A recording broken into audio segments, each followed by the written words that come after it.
Hey, if you watching, this is my first YouTube video.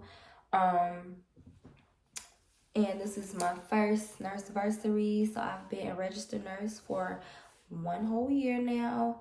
And I've been on the cardiac telemetry floor at my facility. And I'm just making this video because when I first was like choosing what specialty I wanted to go in, or what unit I wanted to go in, when I graduated from nursing school, I knew I had interest in cardiac, and I was looking up videos and trying to find videos on cardiac telemetry, but I wasn't finding many. So I decided to make this video because not many people know what cardiac telemetry entails. And oh yeah, let me let y'all see my sweatshirt, which I got from Amazon. It says cardiac care nurse, and it matches our navy scrubs that we have to wear. So I was like, why not get it? It's so cute. I love it just like I love cardiac. So yes, the floor I'm on is cardiac telemetry, and the reason I chose cardiac telemetry, like I just said, I love cardiac.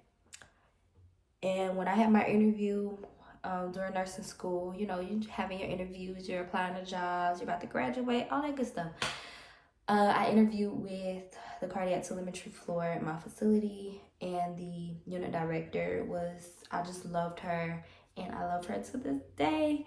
I just loved her vibe that she was putting off, and she was just very sweet and made me feel so welcome just on that first, interaction with her. But then I had an interview with oncology at another facility, and the unit director, I'm just gonna say, just wasn't really giving, So God definitely made it clear to me the choice I should make. And of course, cardiac telemetry was number one. And I can't thank him enough for that. When I first started out, of course, I was in the nursing residency program, which was very helpful, and I do not regret being in the nursing residency program. It has helped me, and definitely just helped me in tremendous ways to grow as a nurse. With the nursing residency program, we learned how to communicate with the different interdisciplinary teams. So the people that you work with, how to be a professional nurse, prioritizing, how to delegate, and just being comfortable and confident when educating your patients. We had sessions. We talked about things that we felt that we were weak in, things that we had strength in, what we could do to make, to help our weaknesses. So they basically guided us through our whole first year. And if you didn't like your unit, they definitely will help you navigate to a unit that fits you, a unit that you enjoy. They'll help you with the whole process. So that's a good thing. And that's another reason it's good to do a nursing residency program. I would 100% recommend nursing residency program. There was, work, of course, with the sessions, just going through videos. And before the sessions, our sessions some were Zoom and some were in class. And they had like IV insertion classes, BLS classes, of course, and extra things that you could get credit hours for. Moving on to my experience this whole first year as a cardiac telemetry floor on the floor that I chose has been nothing but amazing. Of course, there's some days that could be better just based off of the workload and everything, but I'm just so glad that I chose it because I learned something every shift, literally every shift. I had multiple preceptors when I first started out, and most people don't really like having multiple preceptors, but I didn't mind having multiple preceptors. Of course, they got my, opinion on it. And I just, I let them know that when I have multiple preceptors, I pick up different things from different nurses, that are showing me, um, you know, tips and it giving me advice. So I didn't mind it. I really loved it. My personal growth during this first year, I have been a backup preceptor, and that says just a lot about how confident I have grown to be and how great I have been this 1 year. We do like appreciation cards that we get from patients and visitors. And I have gotten a few of those. So I have to just pat myself on the back because I am still growing and learning. Nursing is constantly a learning career, but I'm so happy and proud of myself. And I'm not bragging. Well, yeah, I am bragging because I deserve my bragging rights. I just go to work to be a great nurse. Like, that's my goal, my ultimate goal. I want to make sure my patients are comfortable. I want to make sure my patients feel loved and welcome. I don't want to go to work being grumpy and frustrated all the time. Like, no. Definitely, you have to remember your why. Because, like I say, there's some days that ain't always sweet and nice. So you have to remember your why. Why did you choose this?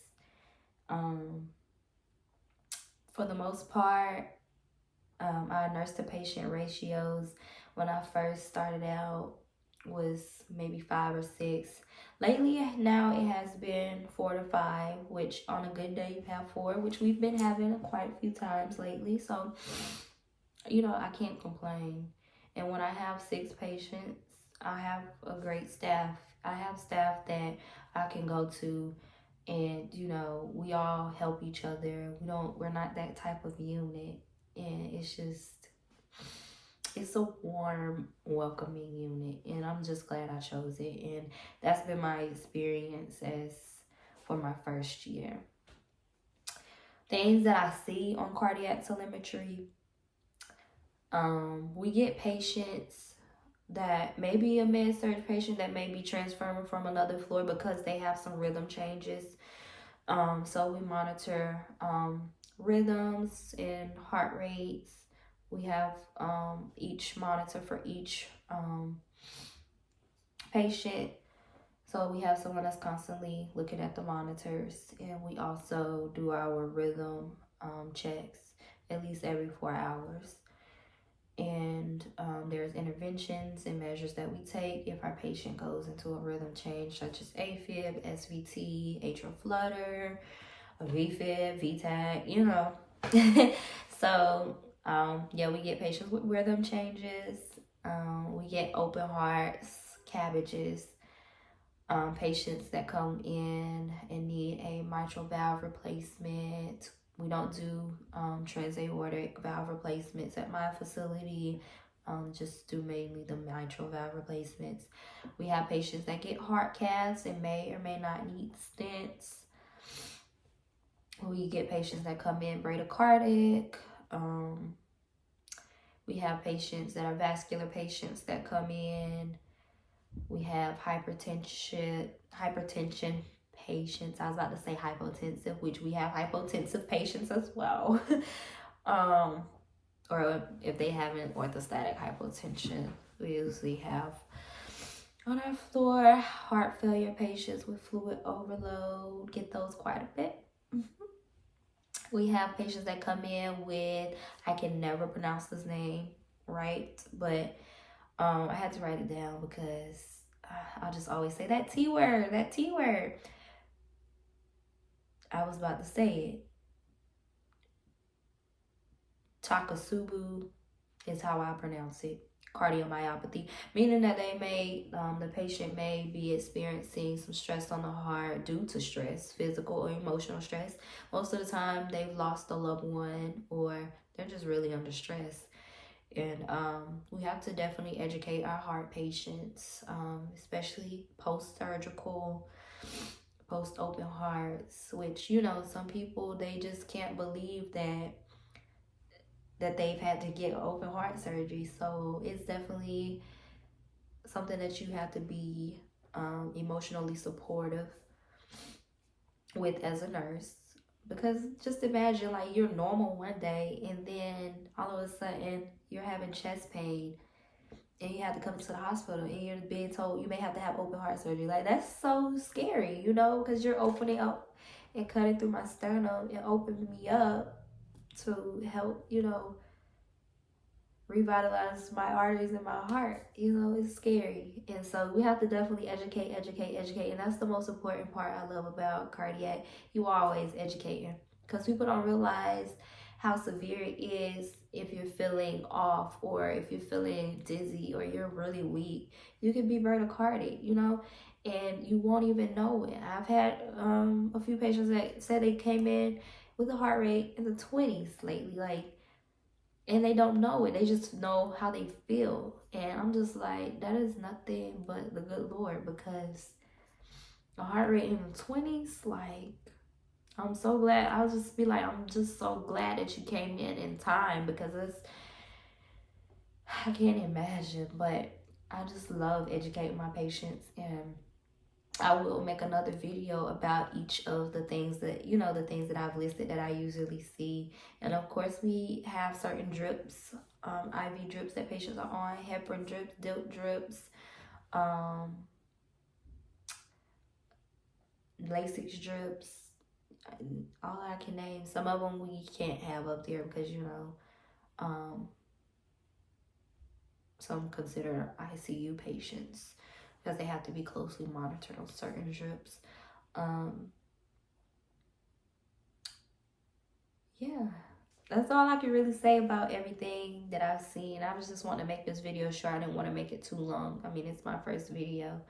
So, I mean, I'm going to make another video going more in depth about rhythm changes, open hearts, heart caths, bradycardia, you know, all of that good stuff.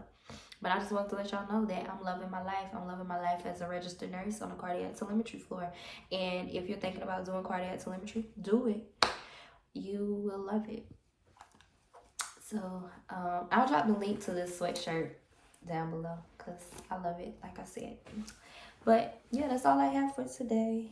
So bye bye.